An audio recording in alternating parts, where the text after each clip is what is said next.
Paramshanti Bapuji. Welcome, Bapuji. Today's topic is related to a very important one, whether there exists a past life connection between husband and wife.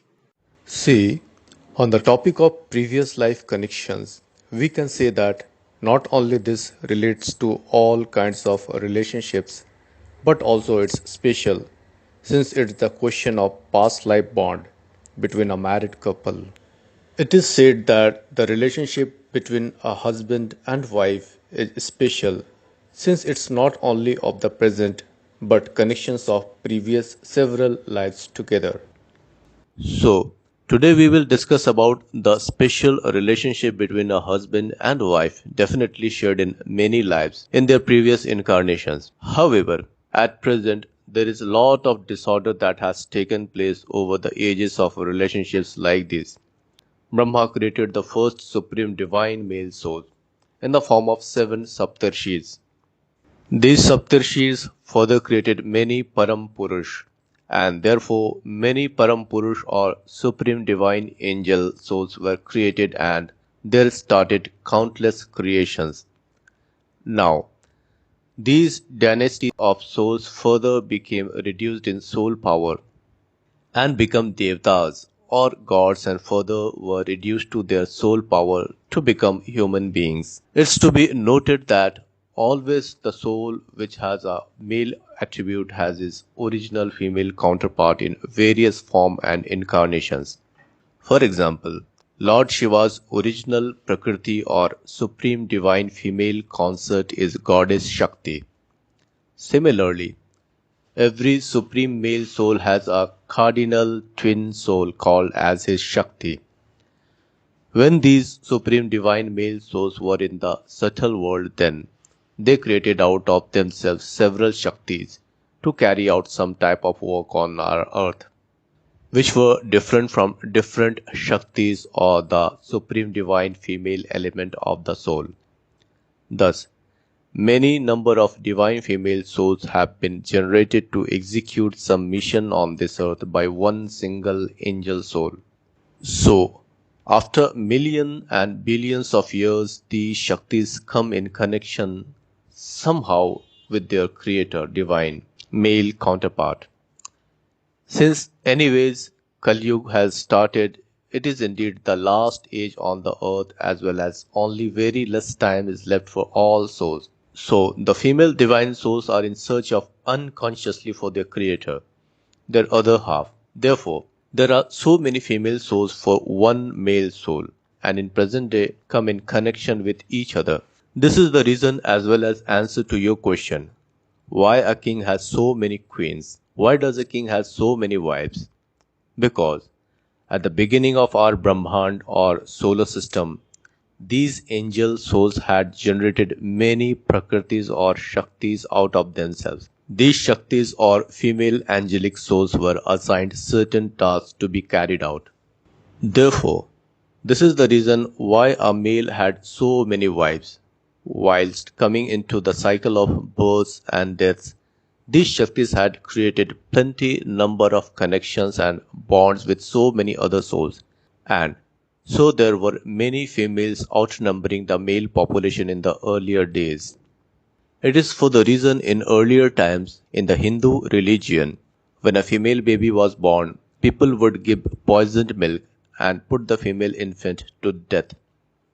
Nowadays, they kill the baby in the womb if they come to know it's of female gender. This mindset was such because of the huge number of females from earlier times. These Shaktis were created in the subtle world to carry out tasks on earth, and as time went by, when these divine female souls came down permanently on earth as human beings, they started to search for their creator divine angel male soul who had created them in the subtle world. Once again, I repeat that the divine female angel souls created by one single male angel soul had also come down on our earth along with his many female souls from the subtle world. So now, these female souls in the modern day would be searching for their creator male soul on this earth. In this process, Some of them manage to establish connection around their original divine male counterpart. On taking many births in this gross physical world, the original male and his numerous female souls do come in close relationships in different birth, and that is why many relationships are getting spoiled in the present day. In one birth, the male soul establishes a relationship with his female created soul, and later in the next birth another one of his female counterpart.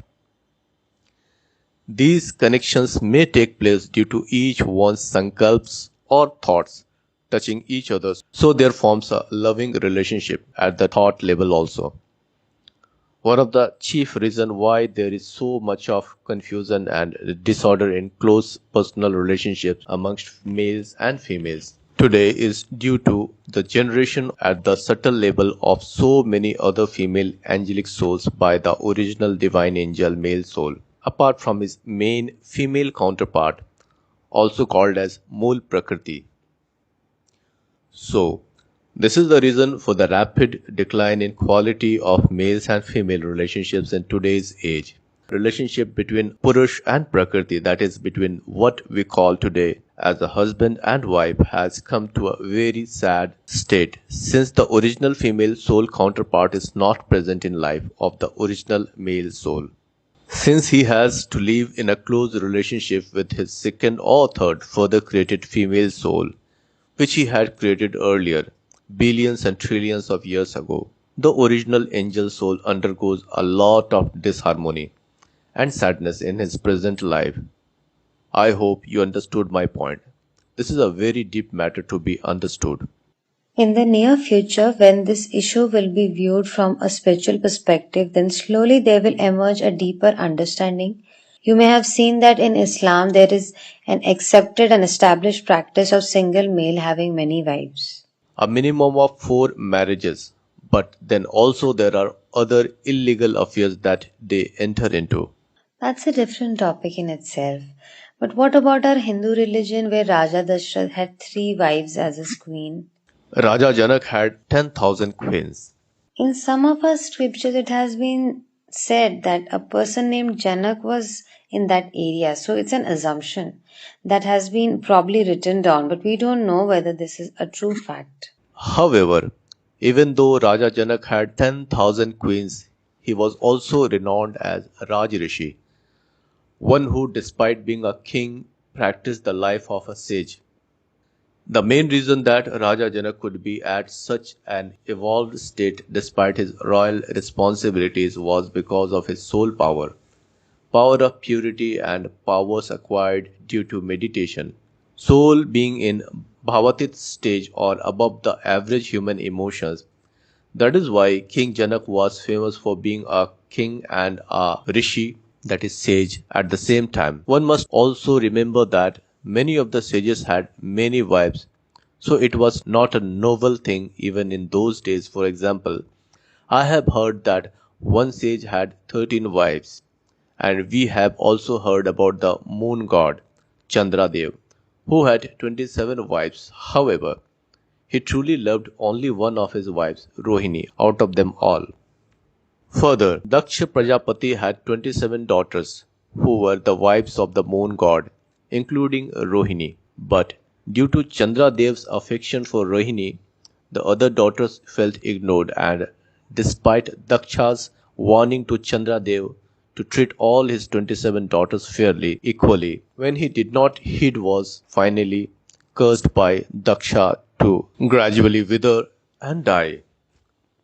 So in this story, one can see the curse on Chandradev affected his wives too. And in this way, they also came into karmic bondage for the wrong conduct of their husband. One can also understand from the above anecdote that if it was the original Prakriti or original female counterpart, then it will be a harmonious relationship between the couple, and marriages with further created female souls will only lead to pain and suffering from both. So, only the original created first female divine soul by the angelic male soul will be able to provide him true joy and happiness. The rest of the relationships take place due to connections and further cord of affection established in various lives with other souls, as in ancient days. For example, a king may have 1,000, 2,000, or even 5,000 wives. In fact, I had watched a program many years ago on television regarding the history of China, wherein it was shown about a Chinese king who had 10,000 queens, say about 2000 years ago. This is a true fact and part of history of China. So, there have been several such kings who have had many wives. Even in Hindu religion, many such instances one may find, and which will be a better one other than the example of King Janak or even about King Dashratha, who had several queens. This is why the practice of having many wives has arisen, and the same reason in cases of the sages and seers having many wives. Bapuji, this clearly means that such bonds are created by our karmas. For example, there was this great rishi called Kashyap Rishi who had two wives, Diti and Aditi, and also had 13 other wives apart from them. Now, the interesting fact is that these sisters, Diti and Aditi, each gave birth to sons who were of demonic and godly category souls, respectively, fathered by the same sage. Yes, that story or myth does exist by our own self. No, it's not just a myth or story, but a reality. The kingly sages of those days had lots of spiritual powers in their soul due to several penances and austerities undertaken by them. That means in those ancient days, the soul was supposed to be of high quality at a high stage. Yes, the soul was obviously in such a highly evolved stage and had strong spiritual power. This shows that the souls in those days were not having any tamogun or of low quality, full of desires or greed. Instead, they were of satogun, that is, wise and spiritual in quality. So, due to their highly evolved nature, though they had so many ranis or queens, they were, Yes, those days there was no question of being in body conscious state. yes, just as the scriptures talk about Sri Krishna and his numerous queens. Lord Krishna had 16,108 wives. If you read the Vishnu Puran, it has been written down there. However, no one knows that Krishna had taken 16,108 forms for the sake of his 16,108 wives, and this truth no one is aware about. I came across this truth due to Naradji's anecdote about Sri Krishna when I was once reading about Sri Krishna's life, who I used to like and adore because of his high character and being my most favorite of the Hindu gods. In this instance, Naradji narrated about his experience that when he was visiting Sri Krishna, he found that in each and every palace, Krishna was present with each of the 16,108 wives, and it was at the same time. Since Naradji could not trust his eyes, he decided to travel in his astral body, where within 1 second he would be at one place and the other second he could be at some other place. And in this matter, Naradji was always quick and expert. So, in his subtle body, Naradji observed very carefully and found that, indeed, Sri Krishna had taken 16,108 subtle forms, and so was able to be with each and every one of his queens at the same time. Thus, Krishna's dynasty started with each of the 16,108 queens, giving him 10 sons and one daughter from their marriage. This was how Sri Krishna dynasty was created. In 120th year of his life, Krishna left his mortal body, and it's of utmost importance to know that Sri Krishna was an avatar of the Almighty Authority, as Sri Ram also was an avatar of the Almighty Authority. Sri Krishna's project was to transform the entire earth from negative to totally positive land like paradise. And he had also built the famed Golden Palace in Dwarka with the same intention.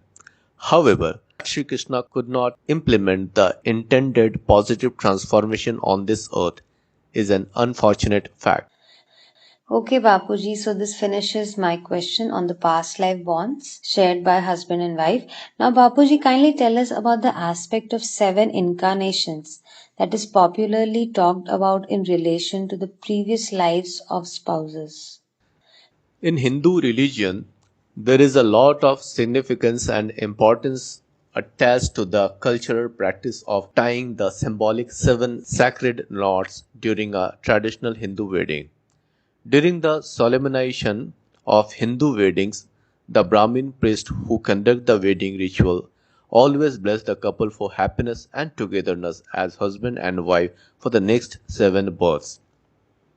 In the olden days, it used to be a common practice to bless the newly married to ever be together not only in the present but also in the next seven births. Whenever the newlyweds would touch the feet of the elders for blessings. However, now this is not possible in these present day, and so the blessing of seven births is not prevalent anymore. In fact, the male female human souls have tremendous karmic burdens with not only themselves but also with others, which they have to face. The consequence of heavy karmas of the previous birth enters into the present birth too, and they need to be repaired as soon. Therefore, it is best that one finishes off one's karmas and karmic bondages by becoming Atma Swarup or soul conscious by remembering Paramatma, Supreme Soul, by connecting with the Almighty Authority, by taking power from the powerhouse directly. When we connect with the powerhouse, our soul gets charged with spiritual power. Our casual body gets charged with power. Not only that, our subtle body and physical body also become charged with power that we get from the Almighty Authority, who is the powerhouse of power. Thus, all our bikarmas, scenes get destroyed and the soul become light in nature, destroying its burden of scenes through yoga. Further, the soul enters into the process of becoming karmatit, which is a stage acquired by a soul due to its high level of spirituality and where it does not create any further karma even during its physical existence on earth. Thus, becoming above karmas, eventually, one fine day, the soul will go to the land of the Supreme Almighty Authority called Paramdham. Okay, Bapuji, thank you for answering all the questions so wonderfully and in depth. Once again, thank you very much. Paramshanti.